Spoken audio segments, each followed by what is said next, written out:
रामपुरा गांव में सूरज अपनी पत्नी, माँ और 2 बच्चों के साथ रहता था। सूरज के पास 2 बीघा जमीन थी, पर पानी की कमी होने के कारण उसमें ज्यादा कुछ नहीं उगता था, लेकिन थोड़ा बहुत गुजारा उसका चल जाता था।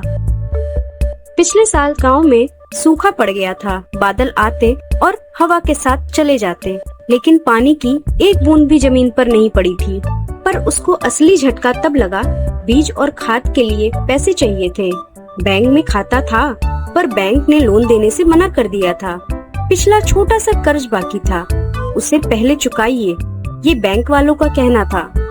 घर में जो थोड़े बहुत पैसे थे, उनसे काम नहीं चल सकता था। तब राजू रामदीन लाला के पास गया था। रामदीन लाला गांव का महाजन था। उसके पास पैसा था, लेकिन दिल नहीं था। वो ब्याज पर पैसे देता था, और उसका ब्याज इतना ऊंचा था कि एक बार उसके चक्कर में जो पड़ा तो निकलना बहुत मुश्किल हो जाता था। लाला जी, मुझे 20,000 रुपए चाहिए, अगली फसल पर लौटा दूंगा। अरे तुम्हारे पास क्या है गिरवी रखने को, वो तो दिखाओ पहले।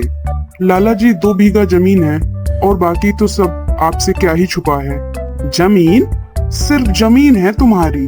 पर ठीक है, 20,000 तो दे दूंगा उस पर। 3 महीने में 25,000 वापिस करना पड़ेगा तुमको, नहीं तो जमीन मेरी। 25,000 यानी 5,000, 3 महीने का ब्याज। लाला, ये तो बहुत ज्यादा है। लेना हो तो लो, नहीं तो आगे बढ़ो। सूरज क्या ही करता, मजबूरी ही ऐसी थी। उसे अपनी जमीन के लिए खाद और बीज की जरूरत थी। वो खेती नहीं करेगा तो कमाएगा कहाँ से? उसने मजबूरी में जमीन गिरवी रखी दी।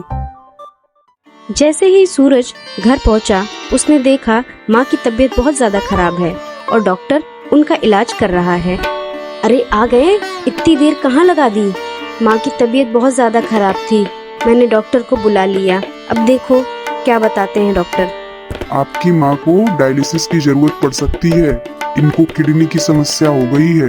कुछ दवाइयाँ महंगी आएंगी, मैं लिख देता हूँ। हर महीने आना होगा इनको। अरे बाप रे, हर महीने अस्पताल, और अब उसका खर्च। कहाँ से आएगा इतना पैसा? पर माँ तो मेरी ही है, इलाज तो करवाना ही पड़ेगा। महीने भर की दवाइयों का खर्च 5,000 से भी ज्यादा हो गया। सूरज हर महीने अपनी माँ को अस्पताल ले जाता। वहाँ पर दवाइयों का खर्च और 3 महीने भी बीत चुके थे। लाला का कर्ज, क्योंकि 3 महीने में 25,000 चुकाने की ताकत नहीं थी, इसलिए और उधार लेना पड़ गया था। रोहन की स्कूल की फीस भी बाकी थी। एक रात सूरज देर से घर आया, मजदूरी करके। हाथ पैर बहुत दर्द हो रहे थे, पेट में भूख थी, पर खाने की इच्छा नहीं थी। कमरे में आया तो देखा सावित्री चुपचाप बैठी थी, रो रही थी, पर आवाज नहीं निकल रही थी। ऐसा रोना जब आंसू गिरते हैं पर आवाज नहीं निकलती, तो सबसे ज्यादा दर्दनाक होता है। क्या हुआ, क्यों रो रही हो?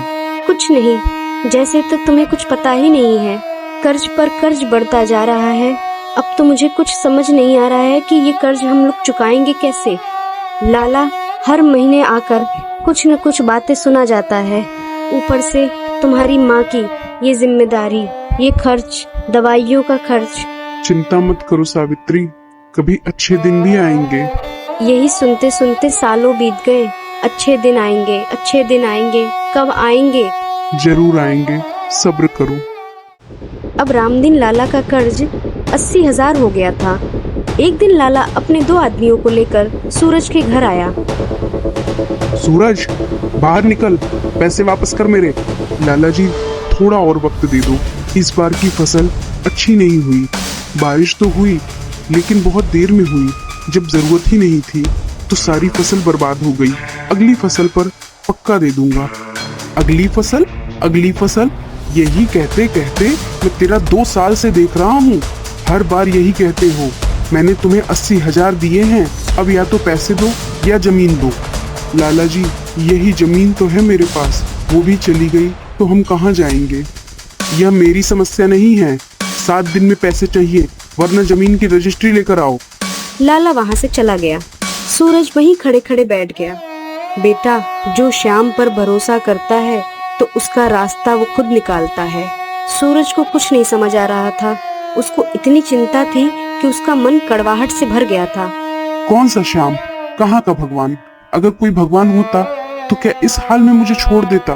कोई मेरे दरवाजे चार बात सुनाकर जा रहा है, मेरे बच्चों का स्कूल से नाम कट गया है, तुम्हारी तबीयत डायलिसिस कराते कराते 2 साल बीत गए, और कितना इम्तिहान लेगा? अगर कोई श्याम होता तो मेरी पुकार तो सुनता।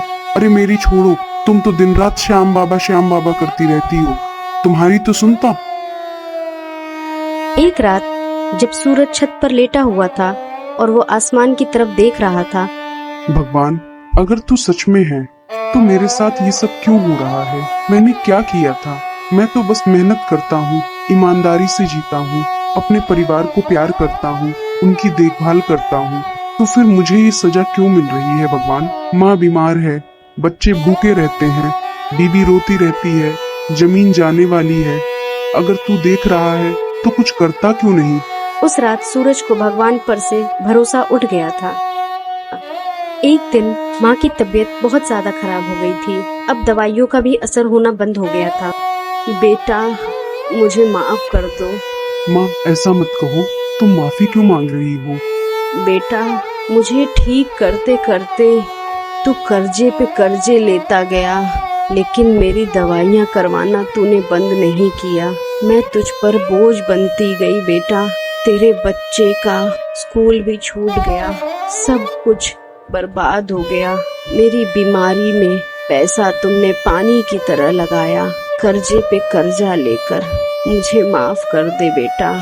नहीं माँ, ऐसा मत कहो, मुझे ये सब बातें कर कर मेरे दिल पर और बोझ मत डालो माँ। बेटा, एक बात सुन ले मेरी, बस मेरी ये दिली इच्छा है। जीवन में जब भी हार लगे तो बाबा श्याम के द्वार पर चले जाना, वह हारे का सहारा है। मेरी माँ जाती थी खाटू, कहती थी वहाँ जाने के बाद कभी खाली हाथ नहीं लौटी। तो भी जरूर जाना बेटा, देखना तेरा वक्त बदल जाएगा। माँ, अभी तुम आराम करो, ज्यादा बात नहीं करो, तेरी तबीयत ठीक नहीं है। माँ ने आंखें बंद कर ली और थोड़ी देर बाद माँ की सांसें टूट गईं और इस दुनिया से चली गई। रामदीन लाला फिर आया। सूरज, 1,20,000 हो गया तेरा, अब जमीन की रजिस्ट्री दो। सूरज ने कोई विरोध नहीं किया। उसने चुपचाप रजिस्ट्री उठाई और दे दी। जमीन जाने के बाद न सूरज के पास खेती थी न नौकरी थी। वह पास के ही शहर में दिहाड़ी मजदूरी करने लगा और शाम को वापस अपने घर लौट आता था। एक दिन काम करते करते उसके हाथ से एक पत्थर गिरा और पांव पर पड़ा। पांव में चोट लग गई। एक साथी मजदूर था, थोड़ा बूढ़ा था। क्या हुआ बेटा? बस पाँव लगा है। बाबा, पाँव नहीं, अंदर से चोट लगी है, बहुत दिनों से। नाम क्या है तेरा? सूरज। सूरज का मतलब भी जानते हो? जो कभी नहीं बुझता, चाहे कितनी भी रात, चाहे कितना भी अंधेरा हो, वह उगता ही है। सूरज को इस बात में कोई दिलासा नहीं मिला, पर उस बूढ़े की आवाज में कुछ था, एक शांति, एक ठहराव। उस बूढ़े का नाम था बाबा हरिदास। वह खाटू के रहने वाले थे। बहुत वर्षों से खाटू श्याम जी की भक्ति में लीन थे। उनके बारे में लोग कहते थे उन्होंने खुद भी बड़ी मुसीबतें झेली हैं, पर बाबा श्याम की कृपा से सब ठीक हुआ। उस दिन से बाबा हरिदास और सूरज की बातें होने लगी। रोज दोपहर खाने के वक्त जब थोड़ी देर को आराम होता था तो बाबा सूरज के पास बैठ जाते थे। कभी रोटी बांटते, कभी बातें करते। एक दिन सूरज ने कहा, बाबा, आप हमेशा इतने शांत क्यों रहते हो? मुझे देखो, सब कुछ हो गया, माँ गई, जमीन गई, बेटी की पढ़ाई गई, पर आप रोज हंसते रहते हो। बेटा, पहले मैं भी तुम जैसा ही था, अंधेरे में था, अकेला था, हार गया था, फिर बाबा श्याम की शरण में गया। श्याम? बाबा भगवान होते तो क्या मेरी माँ जाती? क्या मेरे बच्चे भूखे रहते? बेटा, यही सवाल था मेरे मन में भी।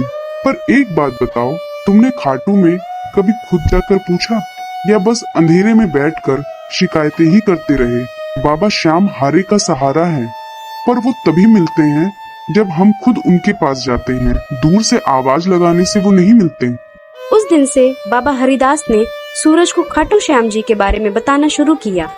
बेटा जानते हो खाटू वाले बाबा कौन हैं? नहीं, मैं उनके बारे में ज्यादा नहीं जानता। वो बर्बरीक हैं, पांडवों के महान पौत्र, भीम के पुत्र, घटोत्कच के बेटे, ऐसा योद्धा जो 3 ही बाड़ों में पूरे महाभारत का युद्ध जीत सकता था।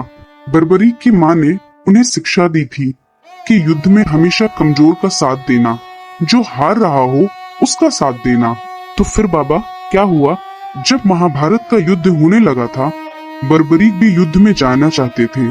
श्री कृष्ण को पता था कि बर्बरीक आए तो युद्ध का परिणाम बदल जाएगा, क्योंकि वो जिस तरफ से लड़ेंगे उस तरफ के लोग हारेंगे नहीं। श्री कृष्ण ने ब्राह्मण का वेश धारण करके बर्बरीक के पास गए थे। उन्होंने उनसे उनका सिर मांगा। फिर बाबा बर्बरीक ने क्या किया?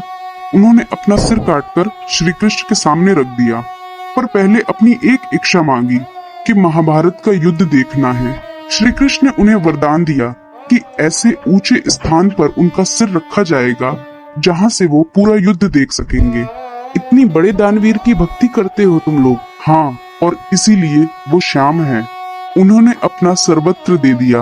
भगवान श्री कृष्ण ने उनसे प्रसन्न होकर वरदान दिया, कलयुग में उनकी पूजा श्याम के नाम से होगी, और जो भी उनके द्वार पर जाएगा खाली नहीं आएगा। जो भी सच्चे मन से श्याम को बुलाए वो आता है। देर हो सकती है पर वो जरूर आता है। बाबा हरिदास की बातें सूरज के मन में उतरती जा रही थीं, पर सूरज अभी भी पूरी तरीके से राजी नहीं था। बाबा मान लो मैं खाटू जाऊं तो क्या सच में कुछ बदलेगा या बस मन को दिलासा मिलेगा? बेटा, मन का दिलासा भी बहुत बड़ी चीज है, पर खाटू में बस दिलासा नहीं मिलता। जो सच्चे भाव से जाता है उसे बाबा देखते हैं। मेरा खुद का जीवन उदाहरण है। उसी रात जब सूरज घर गया और खाना खा ही रहा था, तभी उसने सावित्री से बोला, सावित्री, खाटू जाना है। खाटू? हाँ, बाबा श्याम के दरबार में। अगले दिन सुबह सूरज खाटू के लिए निकल पड़ा। बाबा, मुझे नहीं पता कि आप हो या नहीं, मुझे नहीं पता ये सब काम करेगा या नहीं, पर मैं हार गया हूँ एकदम। कोई रास्ता नहीं दिखता। मेरे बच्चे भूखे हैं, मेरी पत्नी टूट रही है, मेरी माँ भी चली गई। मैं बहुत अकेला हूँ। अगर आप सच में हारे का सहारा हो तो मुझे सहारा दे दो। बस इतना ही कहना है आपसे। जैसे कोई कह रहा हो। तू चिंता मत कर बेटा, मैंने सुन लिया। सूरज जब खाटू से लौटा तो कुछ भी बदला नहीं था, लेकिन बाहर से घर वैसा ही था, कर्ज वैसे ही थे, बच्चे वैसे ही थे, पर सूरज के अंदर कुछ बदल गया था। वह बदलाव था एक रोशनी जो वापस आ गई थी, सपने देखने वाली रोशनी। अगले दिन सुबह उसे खबर मिली, पास के गांव में एक प्राइवेट स्कूल में एक टीचर की जरूरत है, हिंदी और सामाजिक ज्ञान पढ़ाने का। सूरज वहां जाने लगा और बच्चों को पढ़ाने लगा। सावित्री ने भी घर में सिलाई का काम शुरू कर दिया था। गांव की औरतें कपड़े लाती थीं, थोड़ा थोड़ा पैसा आने लगा था। लेकिन सबसे बड़ा बदलाव सूरज के चेहरे पर था। उसकी हंसी वापस लौट रही थी। वो मन ही मन मुस्कुराता और बोलता रहता। लगता है बाबा श्याम सुन रहे हैं। तो दोस्तों, कैसी लगी हमारी ये कहानी? अगर पसंद आई हो तो प्लीज खाटू श्याम के नाम पर एक लाइक कर दीजिएगा और चैनल को सब्सक्राइब करना मत भूलिएगा और बेल आइकन पर हिट कर दीजिए, जिससे मेरी आने वाली वीडियोस की सारी नोटिफिकेशन आप तक पहुंच सके। मिलते हैं अपनी अगली वीडियो में।